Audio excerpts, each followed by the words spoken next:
Sana uçanlık edeceğini bu kinaşka palekkaga vaqt qozin. Şunluk edeceğini makavli dada. Halkessa. Da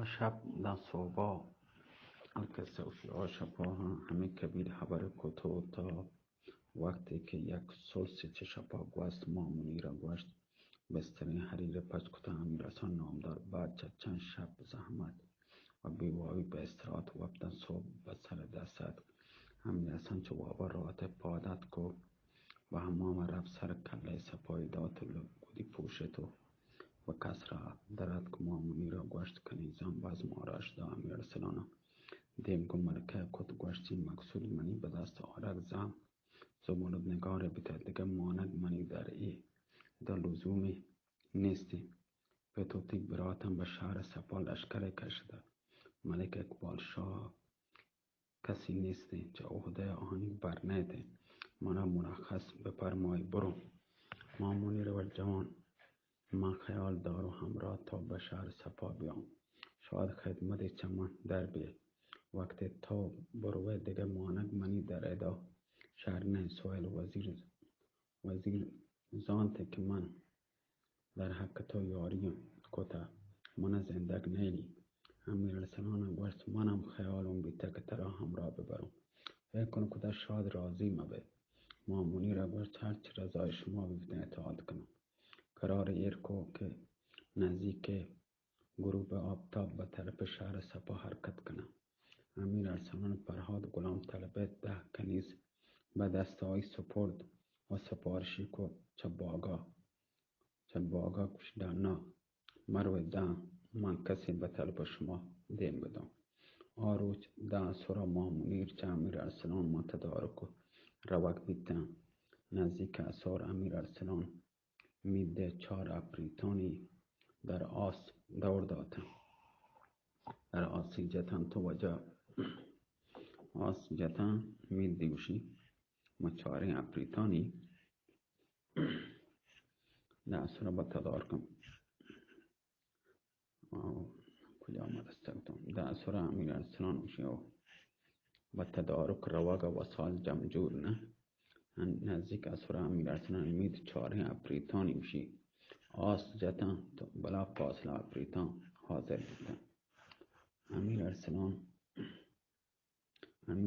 چند جام شراب نوشید گو مامونیر خبری وشت تا روز به سر چاسار مغرب کشید شه زنگ بر آیی زنگ و امنوز فلک قرار گرفت جان لباس کشی عباسیان پوشید شب چو مشکین امامه به سر بست آسمان از ستاره زیور بست همه که شب به سر دست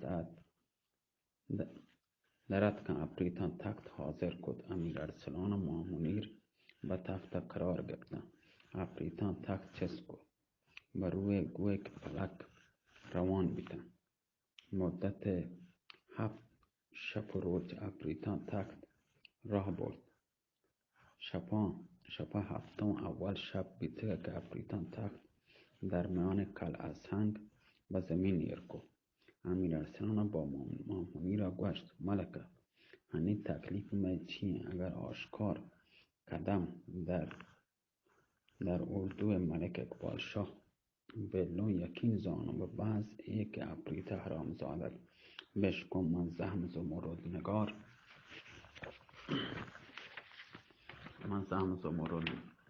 نگار به دستون آورده فوراً فرار کنده تچی دیگه گیر من نیتیم از آنو که ازم کجا کله و کجا باغ و کجا چاتی توکا گاریگه برادر چیر بده و همه تمام کاران نیمه کاره ماننده نزانو چطور عمل کنی مامونی را بشت یک کچه افریتان دیم بده طوری که کسی مفهمی یک نفری آدم فهمیده آکلی بیارم چه آیا احوال جست کنی که پتو براتون چطور گم کجا گوکه در حال جنگ کننگم مات پولازره ما کجا هستیم چه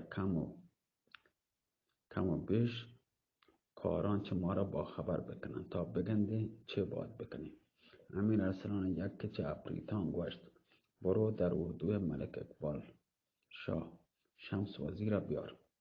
عفریت به هوای بلند بید. بعد چه ساعت شمس وزیری آورد و روی به امیر ارسلان دیمی به امیر ارسلان بر زمین دیم امیر ارسلان به زمین ایرکو چم شمس وزیر که به جمال امیر ارسلان کپت و تا را به قدم آی دور داد عرض کو قربان به من در این وقت شب کجا بیتگه ای محجبین کن. امیر ارسلان تمام ماجرا و تفصیل به شمس وزیر گوشت و جست کو چی هنی ملک جان شاه و ملک صوبان ما کجا هستم؟ عفریت مادر پولازره در کجایم؟ شمس وزیر را عرضی کد شی بله باندا روچ دهم هستیم که ملک جان شاه گو 100,000 لشکر جرار یعنی خطرناکین و دوره دیدن قدم در ای خاک ایر کده وتی و 50,000 نفر به مملکت ارض بیضا به جنگ ملک شارخشاه رفته. چوکیان ملک صوبان گو 50,000 نفر برابر اردو ماه فرود هر روز ملک صوبان به میدان کهتن 12 نفر بلکه 20 نفر چه سرداران سرکردگان عفریت پریزادان کشگن یک روچی میدان داری مکنگن یک روچی امیران پریزاد هر روز ما را شکست مندهگی همچین زهره چمی که جاها گفته که هیچ کس جرات میدان نکنده. کار به ملک اقبال شاه و آصف وزیر سک تنگ کده. امیر ارسلان گوشت عفریت در کجا یابه؟ شمس وزیر عرض کو در اردو ملک صوبان هستیم. امیر ارسلان ساعت به فکر فرو رفت. بعد گوشتی کار بر ما مشکل بیده. مامونی را گوشت بر چی؟ امیر ارسلان گوشت بر ای که عفریت محض عشق کنن نامنی تا چی و دیگه محال هستین گیر بیاده. شمس وزیر گوشت اگر طوری بیاد که در یک قلعه همین شکلی کشک بیتگه سک خوب بیتگه. مامونی را گوشت اگر من برو همی عفریت کارم شما هم دا آیا بکشی با من چه دهی؟ امیر ارسلان گوشت چطور جان دریگ نکنم در قیامت نوکر هستم. مامونی را گوشت شما بری زیر تخت ملک شاپور که را چاته پنهان ببی من را ماتا پولازره کارم. امیر ارسلان و شمس وزیر به چیر تخت رفتن در تاهری توکا پنهان بیتن چیر داوتارا. مامونیر به گردن یکی چه عفریتان سوار بید. عفریت آیی چس کد در سراپرده ملک صوبان به زمین ایر کد. وقتی که ملک صوبان به صندلی نشته بیتگه و عفریت می نوشگه و خبر کنگه مامونیر شیوان کنان داخل بارگاه بید. ملک صوبان و مامونیر که دید گریوگ کنگه رفت دستی دور دامن ملک صوبانی گفت.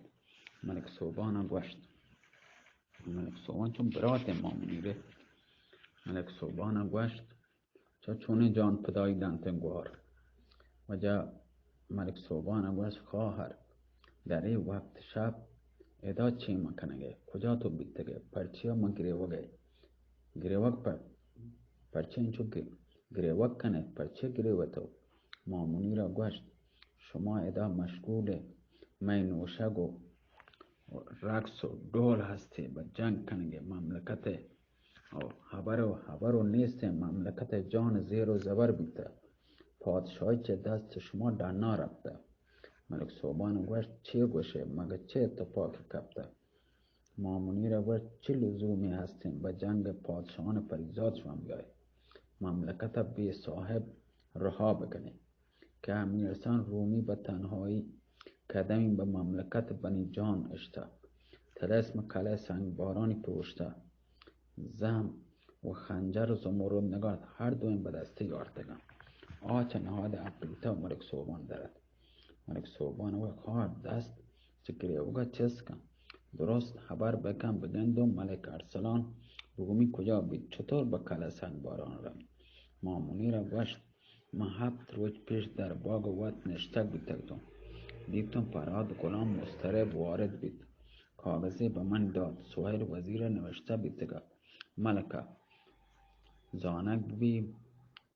زانک ببه معلوم ببه که امیرحسن رومی به گرگا مات پولازره قدم به مملکت بنی جان یر کته. کله سنگباران رفته طلسم کلهش پوشته، زهم زمرد نگار خنجر زمرد نگاری به دست آورده. تصمیمی هستیم اول پایتخت جان مسخر بکن، زن و بچه پادشاهی اسیر کتنه، بعد به سراغ پادشاه و شاهزاده بروته. چون پدر و برات در ادار نیستن تا مطلع بوه. همه که من کاغذ سوال وزیر وانتم چه ترسا امیر ارسلانه نزدیک بیته جان بدم. هرچه لورتمو خودداری بکنم نتونتمو به گردن افریتی سوار بیتمو. 7 شب و روز هستین آرام نگرفتمو تا به خدمت شما ادکمو. ایشی گوشت مثل ابربهار به گریوگا لگه. به یک دست دامن و براتی گه به دست دیگه دامن افریتی گرفت و گوشتی وجا دخیلم کنیم منا به خدمت منی پت برسینه که شهر حالا به عرض آیی برسینم. چشم کنگا یه حبران دود ناخوش چه دماغ افریتا و ملک صوبان شچست بید. افریتا و ملک صوبان و شاهزاده امیر ارسلان هر جا ببی همه روچان که بیدا حتما کهیده و منا حتما کشی. بهتر ای هستیم تا نیت کن من بتچم. ملک صوبان ورد کجا لوٹه بره. افریتا گوشت به 1000 تاک سلیمان پشته تاریک رام دیگه هم نه آن بلی که پاروکلکا مترسم پازر توکا بمیری. مامونیر گریان بید و گوشتی هیچ کاری هستین که تو کنگه تو کتا. امیر ارسلان پت و برات منی چه کجا پجار دگم. اشان گویا چه عداوتی چه جنگی بیده تا ات که پت و برات منی تحریک کتن به جنگ آورتنده به خاطر تو لشکر کشید به مملکت پریزاد ادگم. هنی تو آهان کله و پرار کنه تا چه روه. افریده گوشت ملکه من به جز پرار چاره دیگه ندارم. شجاعت هم ندارم که گو امیر ارسلان برابر بکنم. سیر من هم با وجود آیی اثر نکنده. زهم و زمرد نگار هم من دست آیی هسته و در این صورت چه کاری هسته که من بمانم و تا را کشگا بدم. ما منی را گوشت پس حالا که تصمیمی هسته بروه مانا به خدمت پتون برسیم و چایی هم اجازه بگر و آیگا ارسلان و روگ و تی با آیا عرض کنم. افریتا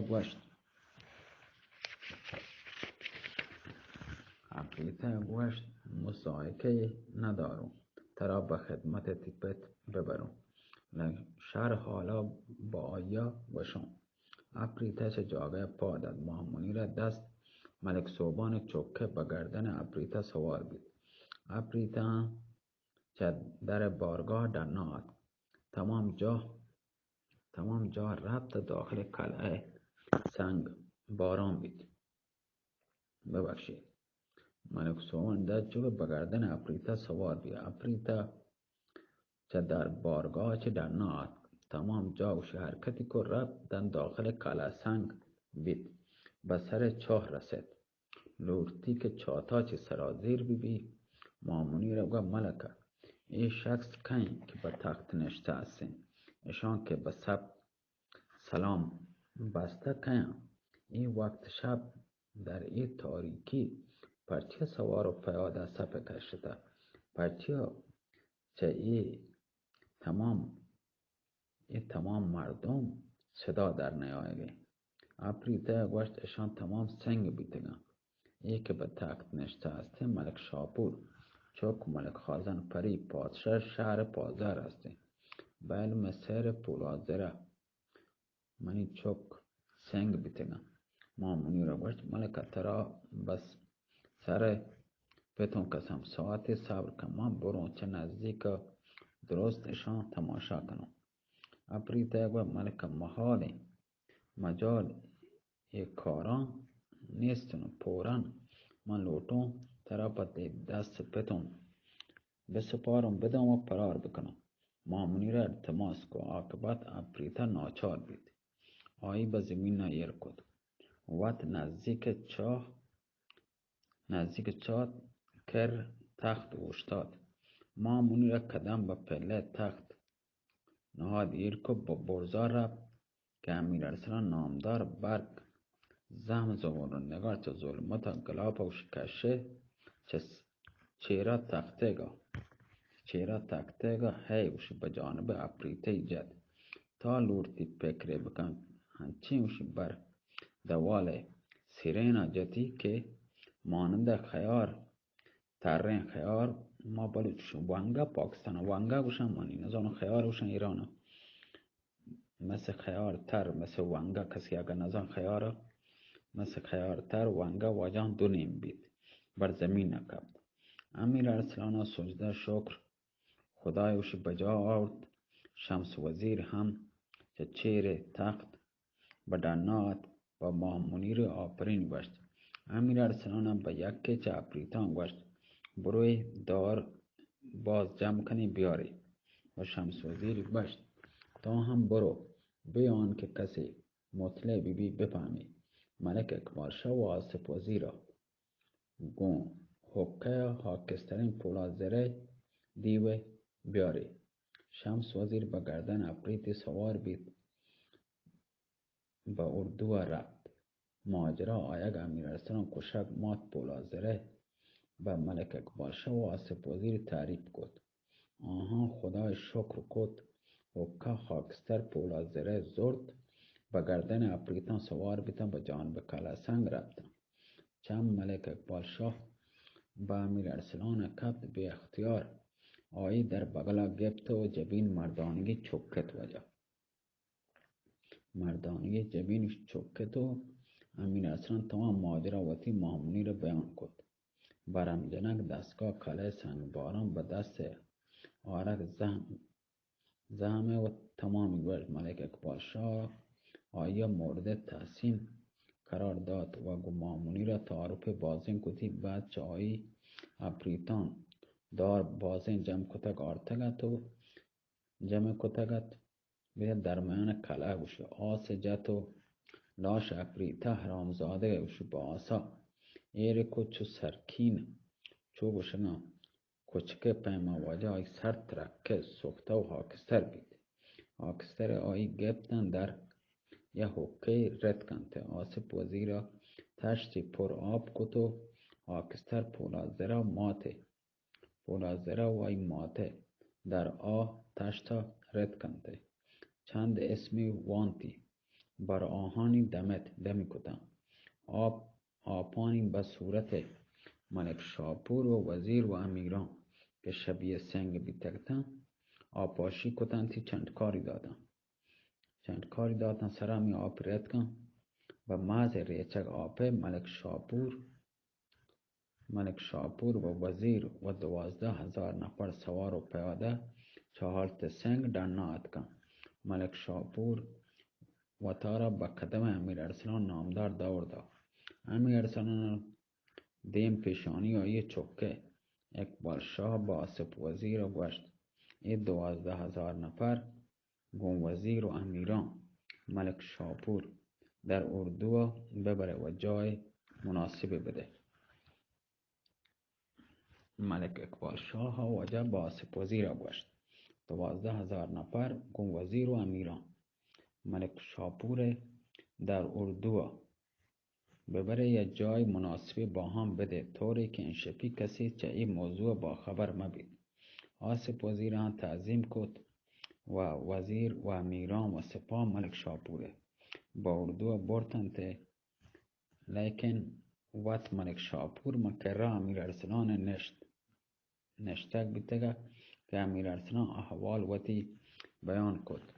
ناگاه در روشنایی آسی که روشن کتا بیتگه محتابا روشنی بیتگه محتابا هوا محتابیه چند ملک شاپور به آفتاب جمال زلف و خال خور شمال سنم ماه رخسار یکر که تا آسمان سایی به سطح مطبق زمینی دور داده. ماتوش چوشی آ دور زمانگا به عرصه وجوده نیارتگه و در دلبری و تنازی و عاشق کشی و کد و ترکیب رسکار و گل و نمک و نظیر آیه مت آیه شدی دور زمانگا نیسته. تمام دنیا نیسته که دو چند جادو فریبنده گمراه کننده و زاهدان و دو زلف مشک سایش کمند گردن عاشقان وجا دو زلفان شوکه اوشی وجا کمند عاشقان اوشی وجا یا چم دیتی بلکه عاشق بو مامونی ره نه همه که وجا که نامی چی نامی ما نامان شموشی ما اینگو آنه نامان شموشی ملک شاپور وجا مامونی رواد با ملک شاپور هست که ملک شاپور همچه چه سنگادرد این محتاب و این آسه روشنی ها چی هوا روشنی ها جنی که دید چون کشگیری چارتی کمند آیوش گرفتار بی بلا عاشق بی رخ یک بهشت حور تن یک سپر نور لب یک قرابه شهد رو یک طبق سمن یاقوت لعل از هم رنگ و ناردان شمشاد کد او هم سنگ و نارون دو زلفکان او تا چشم می رود بند است یا گره چین است یا شکن گیسویش از کفا گرتیده تا سرین آن 100,000 مو وین 1,000 من گیسویش روش از کفا گرتیده تا سرین آن 100,000 مو وین آن 100,000 مو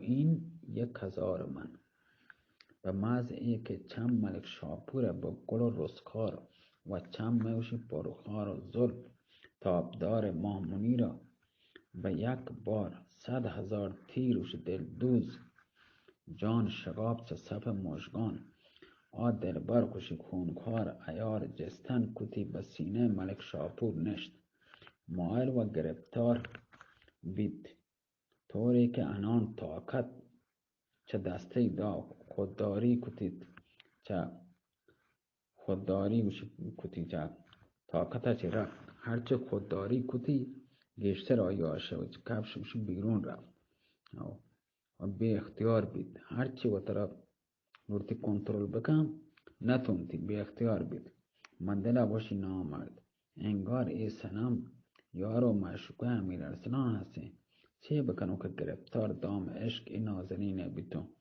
ای جنک حتما جنین امیر ارسلان هستی 1000 سال دیگه هم وصل آیه با من میسر نبیته ای کاش چه صورت سنگ من در نام میت بیتونم که به ای بلا دوچار بمون چاره پذیر نه سری وتی به چهره و در کار وتی متفکر و حیران بید امیر ارسلان متوجه احوال ملک شاپور بید دیتی اول نزدیک 2 ساعت خیره به جمال مامونیر چاره گیا بعد چای سری به چهره دورده و فکر فرو رفت ملک شاپور کمک فکر کو طاقتی نیاورد پادت چه میان جمع دنا رفت وسط قلعه رفت جای خلوتی چیر یا درخت مکرا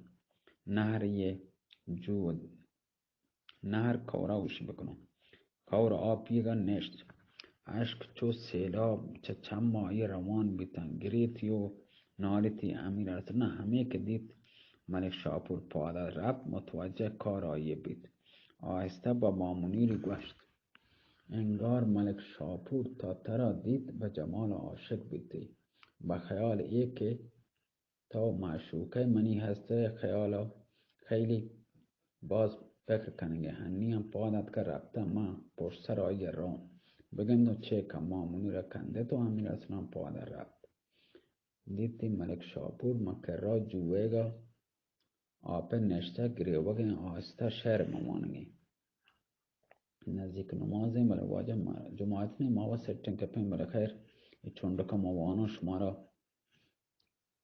نیمبندک مبینه شی وجه مامونی را کنده تو امیر ارسلان پادر رفت دیتی ملک شاپور مکر را جوه آپه نشته گریوگه آسته شهر وانگی شی این منم یاره به درد عاشقی زار این چنین کسی مبادا در جان چون من گرفتار این چنین نه ز بختم روی یاری نه ز یار امید لطف آه پس من چون کنم بخت آن چنان یار این چنین ای نازنین پر جفا ای محبوبه بی وفا نرفت تا تو برفتی خیالت از نظرم برفت در همه عالم به بیدلی خبرم نه بخت و دولت آنم که با تو بنشینم نه صبر و طاقت آنم که از تو درگذرم بلای عشق تو در من چنان اثر کرده است که پند عاقل و جاهل نمی کند اثرم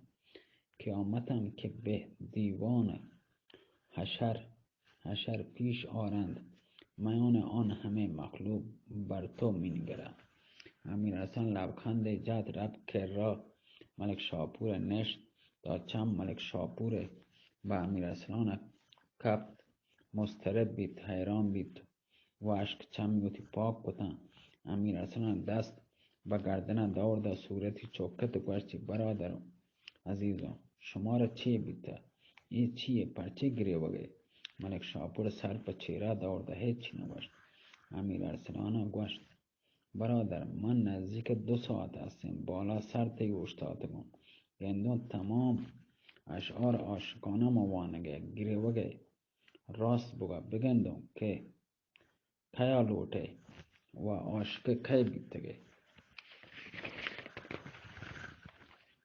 ملک شاپور آه کشت و خبری نکرد امیر ارسلان باز اصرار و منت کو آخر ملک شاپور گریان بیت و گوشتی هرچی بادا باد برادر راستی کیا لوٹے گرفتار ای هور شمال سنم که انشپی در کرتا نشته بیتگم عاشق جنک هستم بکشه بکش منو بخشه بکش میکشی مرا بکش میبخشی ببخش امیر ارسلان کاک کنده تو گوشتی به همین زودی به همین زیدی گریوه ملک شاپور گوشت گریه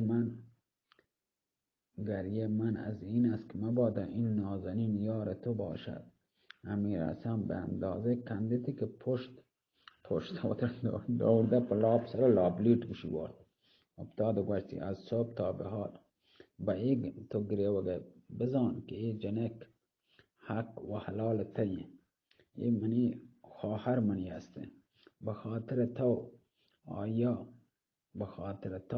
آیی چه شهرها چه ما آورده ای دختر ملک جان شاه چه طایفه بنی جان هسته مدت 3 سال هستین تصویر تی دیتا عاشق تی بیتا به سبب عشق تو دین اسلامی اختیار کده وقتی که من در پشت مات پورا زره به ملک بنی جان رفتم منی دید گومه مهربانی کدی و احوال وتی منا گوشتی منا به قلعه سنگباران راهنمایی کدی من گویی شرطم کده که آیا به تو بدم به وصل تو برسونی و خواهر عزیز منه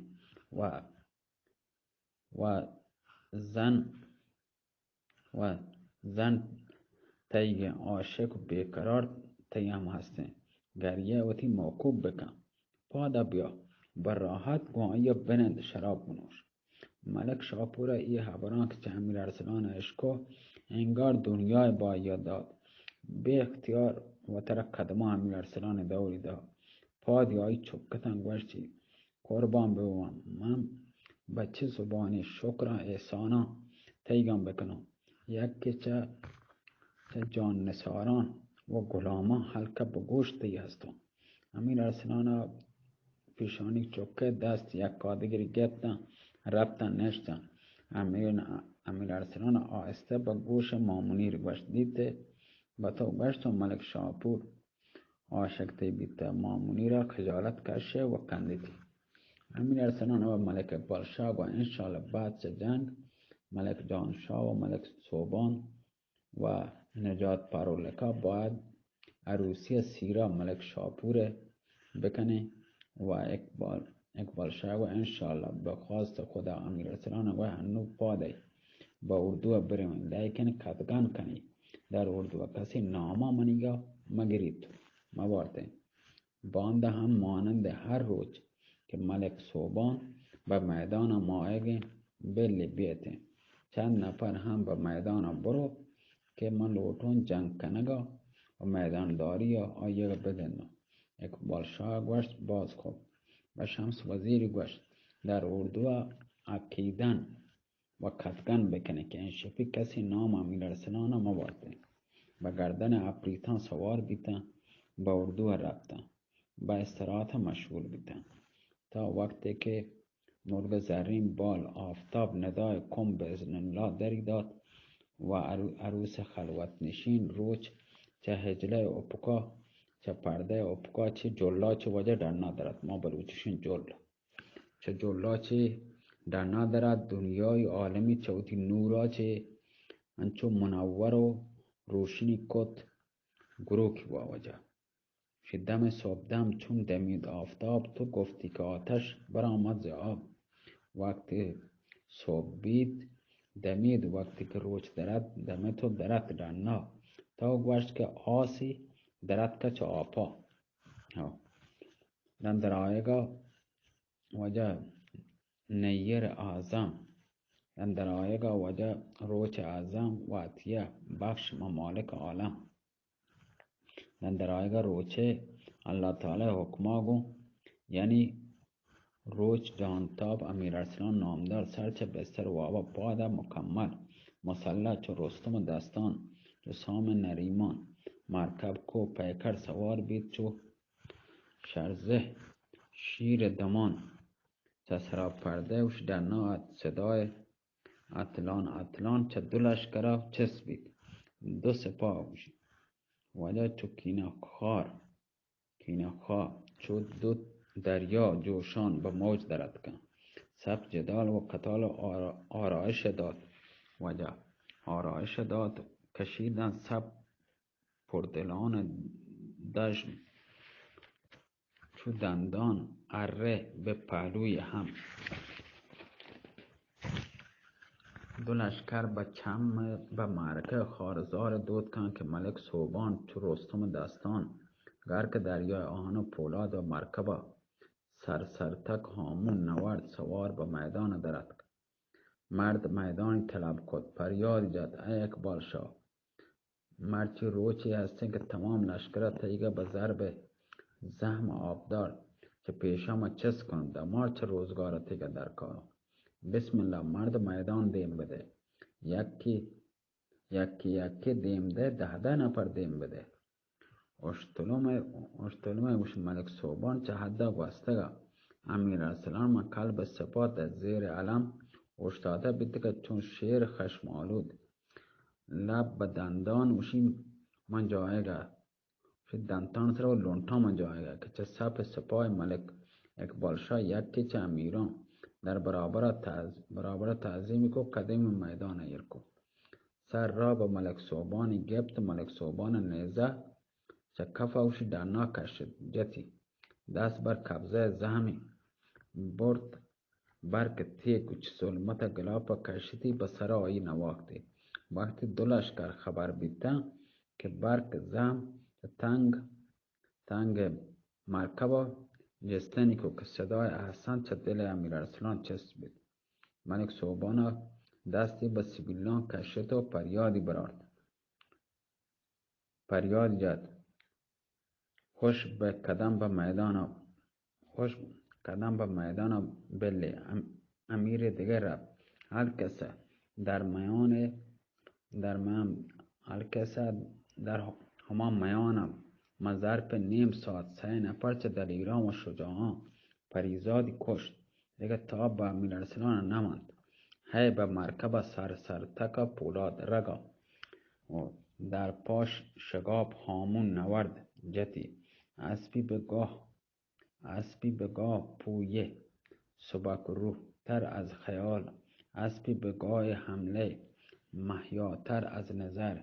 اسبی که بس که چابک گویی که تعبیه است در گام ره نوردش یتک آشیانه پر.